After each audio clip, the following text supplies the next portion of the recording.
नमस्कार, मैं हूं गंगा प्रसाद। पीएम मोदी ने कोरोना संक्रमण काल से निपटने में योगी सरकार की तारीफ की है, लेकिन क्या सच में योगी सरकार ने ऐसी कोई कामयाबी पाई है? ये सवाल क्यों उठ रहा है? इसको समझने के लिए वीडियो को पूरा देखिएगा ताकि आप इस बात को समझ सकें कि सवाल क्यों उठ रहे हैं। कहीं ऐसा तो नहीं हो रहा कि आपके दिमाग से खेला जा रहा हो। जैसे कहा जाता है कि बार बार झूठ बोलने से वही बात सच लगने लगती है। तो क्या आपके सामने यूपी सरकार की जो तस्वीर रखी जा रही है, क्या वो बात बार बार कही जा रही है? ये सवाल इसलिए क्योंकि पीएम मोदी ने योगी सरकार के कामकाज की तारीफ की है। वो भी इसलिए क्योंकि योगी सरकार कोरोना से लड़ने में आंकड़ों में जीतती दिखाई दे रही है।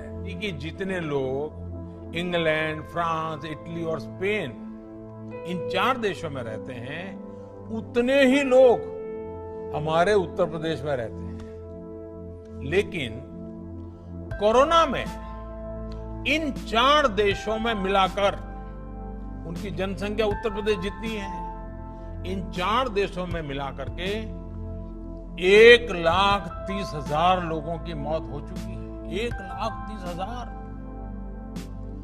जबकि उतनी ही जनसंख्या वाला हमारा उत्तर प्रदेश 600 लोगों की जान गई है। ये तो बताया गया कि यूरोप के 4 देश इंग्लैंड, फ्रांस, इटली और स्पेन, जिनका दुनिया में दबदबा है, हेल्थ सिस्टम से लेकर आधुनिक सुविधाओं से लैस हैं, इन चारों देशों की जनसंख्या लगभग 23 करोड़ है और यूपी की जनसंख्या भी 23 करोड़ के आसपास है। इन 4 देशों में 1,30,000 से ज्यादा लोगों की कोरोना से मौत हो गई, लेकिन 23 करोड़ की जनसंख्या वाले यूपी में मौत का आंकड़ा 700 के पार पहुंचा है। इस आंकड़े की 1,30,000 लोगों की मौत के आंकड़े से बराबरी तो नहीं हो सकती। फिर भी पीएम मोदी ने योगी सरकार के कामकाज की तारीफ दुनिया के 4 साधन संपन्न देशों से कर दी और बता दिया कि दुनिया के साधन संपन्न देश कोरोना के आगे घुटने टेकने को मजबूर हो गए। लेकिन क्या सिर्फ मौत के आंकड़ों से बराबरी करने से सच सामने आ जाएगा? क्या ये बात पीएम मोदी ने बताई कि उन देशों में कितने प्रतिदिन टेस्ट हो रहे हैं? उन्होंने अपने नागरिकों के प्रति अपनी जिम्मेदारी को किस तरह से निभाया है? तो चलिए इस बात को समझने की कोशिश करते हैं। यूपी की जनसंख्या को आधार बनाया गया है। 23 करोड़ की जनसंख्या के आधार पर 4 देशों को एक साथ खड़ा कर दिया गया। तो सबसे पहले आपको इन 4 देशों में कितने टेस्ट हो रहे हैं ये बात समझनी होगी, तभी वो तस्वीर साफ होगी जिसकी तुलना पीएम मोदी ने की है और योगी सरकार की तारीफ की है। इंग्लैंड की जनसंख्या 5.6 करोड़ है, जहां कोरोना का आंकड़ा 3,11,151 से ज्यादा हो गया है। इस देश में 28 जून को 93,881 लोगों के टेस्ट एक दिन में किए गए, जो अब तक सबसे ज्यादा टेस्ट की संख्या है। इटली, जिसकी चर्चा सबसे ज्यादा प्रभावित देशों में गिनी गई, इस देश में मरने वालों के आंकड़े ने दुनिया को सबसे ज्यादा डराया। इस देश की जनसंख्या 6.04 करोड़ है, जहां कोरोना का आंकड़ा 2,40,310 से ज्यादा हो गया है। इस देश में 28 जून को 37,346 टेस्ट एक दिन में किए गए और इसी देश ने 17 जून को 77,701 कोरोना टेस्ट एक दिन में किए। जबकि फ्रांस की जनसंख्या 6.7 करोड़ है, जहां कोरोना का आंकड़ा 20 जून को 1,60,093 केस थे और इसी तारीख को एक दिन में 30,932 लोगों के टेस्ट किए गए। यानी कि यह सिलसिला आगे भी बढ़ा होगा। जबकि सबसे ज्यादा टेस्ट 30 मई को 33,728 लोगों के एक दिन में टेस्ट किए गए। स्पेन की जनसंख्या 4.69 करोड़ है, जहां 18 जून को 2,45,575 कोरोना मरीज थे। इस देश ने 18 जून को 70,000 से ज्यादा लोगों के टेस्ट एक दिन में किए। ये वो देश हैं जिनकी तुलना प्रधानमंत्री ने यूपी से की है, यानी कि इंग्लैंड, फ्रांस, इटली, स्पेन की जनसंख्या करीब 23 करोड़ के आसपास है, जहां 2,32,159 टेस्ट एक दिन में किए जा रहे हैं।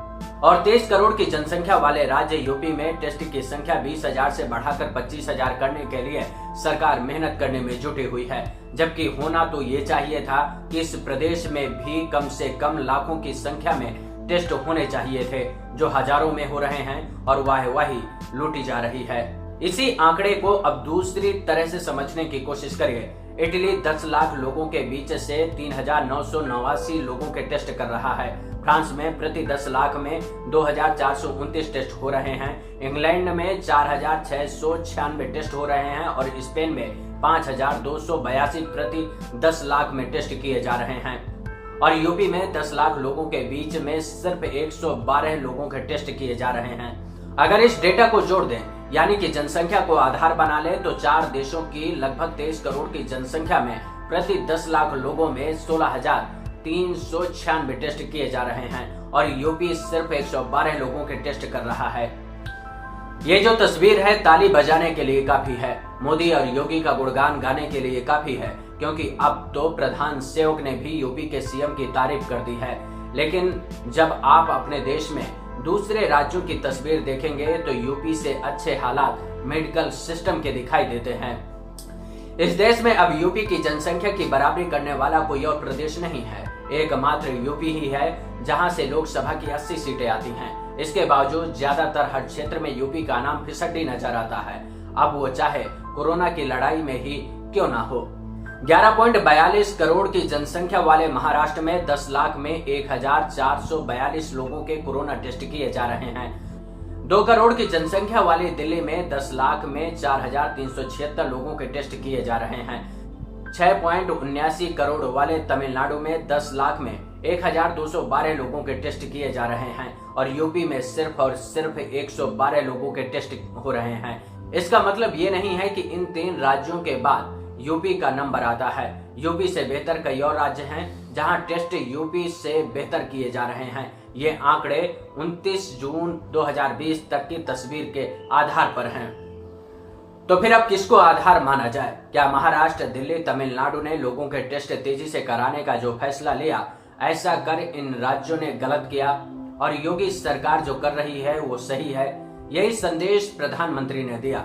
अगर यही संदेश है तो फिर ये कैसे तय हो पाएगा कि देश कोरोना से मुक्त हो जाएगा और ये कैसे पता चलेगा कि कौन कोरोना से मर रहा है और किसकी नेचुरल मौत हो रही है?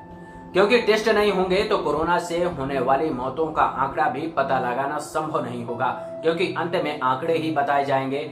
ये तो बताया नहीं जाएगा कि हमारे पास संसाधन नहीं थे, हमने अपने नागरिकों के प्रति वो जिम्मेदारी नहीं निभाई जो निभाई दुनिया ने। फिर गाजे बाजे के साथ आंकड़ों को सामने रखकर ढोल पीटा जाएगा और बताया जाएगा कि कैसे कोरोना की जंग में योगी और मोदी सफल हो गए। कहीं ऐसा तो नहीं हो रहा कि जैसी गुजरात की तस्वीर आपके दिमाग में बनाई गई वैसी ही तस्वीर यूपी के मुख्यमंत्री की बनाई जा रही है? अगर बातों वाली तस्वीरों में फंसना चाहते हैं तो फिर से आपको वो दिन देखने के लिए तैयार रहना चाहिए जब कोई दुनिया का बड़ा नेता आपके देश में आएगा तो एक बार फिर से उन गरीबों की बेबसी को ढकने के लिए गुजरात जैसी दीवारें और पर्दा लगाने की जरूरत पड़ सकती है, क्योंकि आपके दिलो दिमाग में मोदी और योगी की वैसी ही तस्वीर बनाई गई है। जैसे कहा जाता है कि आगे नाथ न पीछे पगहा, कहने का मतलब ये है कि न परिवार है, न संतान है, न आगे कोई है, न कोई पीछे है, तो ये लोग किसके लिए जी रहे हैं? उसके बाद कह दिया जाता है कि ये तो देश के लिए जी रहे हैं और देश के लिए मर जाएंगे। यही थ्योरी है ना जिसे दूसरों के दिमाग में भरा जा रहा है। लेकिन समझिए, मोदी और योगी किसको मां मानते हैं, यानी कि पार्टी को। मोदी ने अपने एक भाषण में कहा भी था कि उनके लिए पार्टी ही मां है और पार्टी ही परिवार, और यही बात योगी पर भी लागू होती है। यानी कि एक मां के 2 बेटे, योगी और मोदी, उसी पार्टी के ढांचा या कहें कि परिवार कितना बड़ा है, ये बात आपको टीवी डिबेट में अक्सर सुनने को मिलती है। जब प्रवक्ता और मंत्री तक कहते सुने जाते हैं कि सबसे बड़ी पार्टी के नेता और प्रवक्ता को बोलने का समय दिया जाए, तो सवाल है कि बेटा अपनी मां के लिए कुछ नहीं करेगा, सिर्फ देश के लिए करेगा। उस परिवार का खर्च कैसे चलता होगा? जानता हूँ कि पार्टी फंड में पैसा मिलता है, लेकिन कैसे मिलता है? ज्यादातर लोग पार्टी में फंडिंग करते हैं। ये फंडिंग कहाँ से होती है? ज्यादातर उद्योगपति, अरबपति करते हैं। लेकिन सवाल है कि किसके दबाव में किया जाता है। तो ये मत सोचिए कि योगी और मोदी किसके लिए कमाते हैं और किसको देते हैं, यानी कि इनके रुतबे के आगे बहुत से लोग नतमस्तक हैं, जिसका फायदा पार्टी को मिलता है, यानी कि मां को, जिससे परिवार का खर्च चलता है। तो उस छवि पर विचार करिएगा जिसको आपके दिलो दिमाग में बनाई गई है। आगे और भी विषयों पर रिसर्च के साथ मुद्दों को लाता रहूंगा और आपको बताने की कोशिश करूंगा कि सच और झूठ में कितना फर्क है। अगर यह वीडियो आपको पसंद आया हो तो लाइक, कमेंट, सब्सक्राइब और शेयर करना मत भूलिएगा। इसके साथ ही आप मुझसे टेलीग्राम में सीधे जुड़ सकते हैं। मैं अपने सभी वीडियो टेलीग्राम में डालता रहता हूं, जिसे आप आसानी से देख सकते हैं। नमस्कार।